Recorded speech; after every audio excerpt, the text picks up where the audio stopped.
Halo selamat sore saudara, Anda menyaksikan program berita Kompas Petang. Bersama saya Cynthia Rompas dan Tifal Solesa, hanya di Kompas TV Independen Terpercaya. Informasi pertama akan disampaikan rekan saya, Tifal, silakan.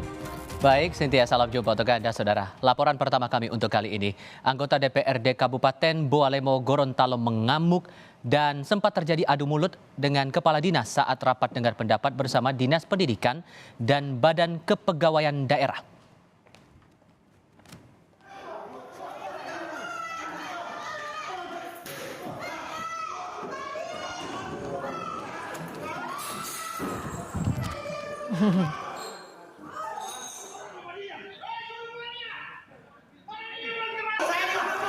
Video menunjukkan saat Kepala Dinas Tenaga Kerja dan Transmigrasi Kabupaten Boalemo Gorontalo Faisal Huruji mengamuk dan terlibat adu argumen dengan anggota DPRD Kabupaten Boalemo Hardi Mopangga.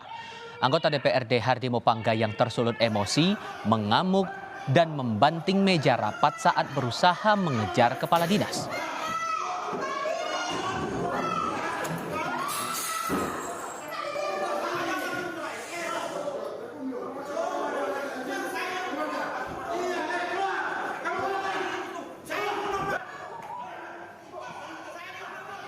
Sejumlah anggota DPRD lain berusaha menenangkan.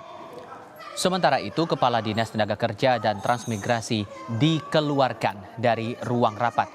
Keributan terjadi diduga saat Kepala Dinas Tenaga Kerja dan Transmigrasi tidak terima dengan kalimat yang dilontarkan anggota DPRD Hardi Mopangga dalam rapat dengar pendapat bersama Dinas Pendidikan dan Badan Kepegawaian Daerah.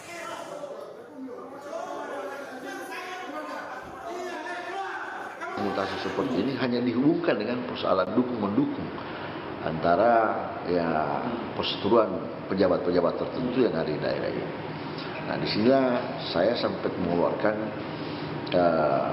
kalimat-kalimat kata-kata yang karena paling tidak dalam kondisi geram juga, emosi juga, sehingga ini menyebabkan teman-teman ASN tidak terima dengan kalimat saya.